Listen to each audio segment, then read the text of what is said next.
ఇది బయటికి రావట్లేదు. అయినా కూడా నేను దీన్ని వదిలేసి వెళ్ళాను.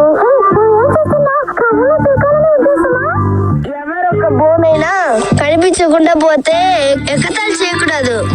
ఎముక కనిపించలేదా? ఎవరిది? అది నా దుమ్ము.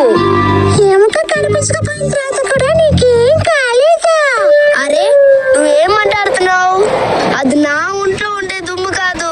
నేనేం బోనైతే తింటూనే ఉన్నాను. కాలు వల్ల పడిపోయింది. ఇక్కడ చూడు, దీన్ని తీయడం కోసం నేను చాలా సేపు ట్రై చేస్తూనే ఉన్నాను. నువ్వు ఇంతసేపు ప్రయత్నించిన తర్వాత కూడా అది తీయలేకపోయావు. అలాంటప్పుడు నీ వల్ల సాధ్యమా నన్ను అడుగుతున్నావు. అనవసరంగా నీ సమయాన్ని వృధా చేయక. అలాగా, ఇప్పుడు మనం ఏం చేయాలి? నువ్వు ఒక విషయం మాత్రం చేయగలవు. నేనేమైనా చేస్తాను. చెప్పు, ఏం చేయాలి? ఆ ఎముక సంగతి నువ్వు మర్చిపోవాల్సింది. ఓ, అది బోనైందే. దాన్ని నేను వదులుకోలేనే. జరిగిపోయిన విషయాలు తలుచుకొని నువ్వు బాధపడకుండా ఉండడమే మంచిది.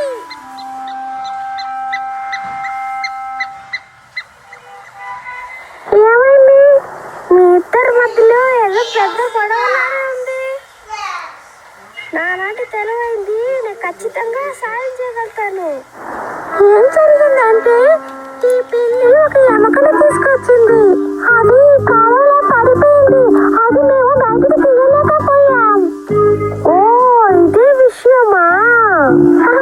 ఇదే విషయం అంటున్నావా? ఇలాంటి విషయాలు జరుగుతున్నాయి కదా ఉన్నాయి. చాలా రోజుల క్రితం నేను ఒక ఎలుకని పట్టుకున్నాను. ఇలాంటి ఒక కాలంలో అది పడిపోయింది. చాలా కష్టపడి సంపాదించిన ఒక వస్తువు చేచారి వెళ్ళిపోతే ఆ కష్టాన్ని భరించడానికి చాలా కష్టం. స్నేహితుడా, నా కష్టాన్ని నువ్వు అర్థం చేసుకోగలుగుతావు కదా? ఈ బోర్డు తీయడానికి నువ్వు నాకు సాయం చేస్తావు కదా? నేను ట్రై చేసి చూస్తా.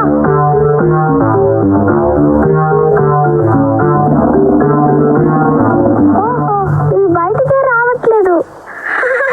ఆ విషయం నాకు ముందే తెలుసా. ఇది జరగని పని అని. అందుకే నేను అసలు ప్రయత్నించలేదు. నువ్వు చాలా పాపం. నేను ఈ బోర్డుని బయటికి తీయలేకపోతున్నా. నువ్వు కూడా ఈ బోర్డు కోసం టైం అసలు వేస్ట్ చేసుకోకు. ఈ బోర్డుని వదిలేసి వెళ్ళడానికి నాకు అసలు మనసే రావట్లేదు. నీతో మాట్లాడి కొంచెం కూడా ప్రయోజనం లేదా? నీకు తెలివితేటలు తక్కువ, అదే కారణం.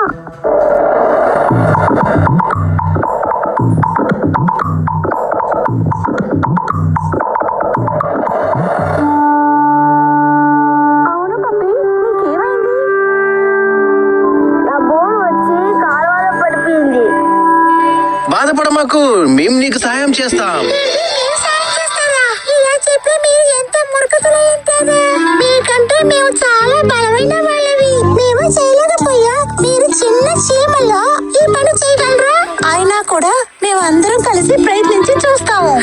ప్రయత్నే కదా, చెయ్యండి చెయ్యండి. నాకేమో చాలా బాధగా ఉంది. ఇక ఇప్పుడు మీరు ఓడిపోవడం కూడా నేను చూడాల్సింది. స్నేహితులారా, మనందరం కలిసి గట్టిగా ప్రయత్నిద్దాం. మేము మా ఫుల్ స్ట్రెంత్ తోని దీన్ని పట్టుకుంటాము.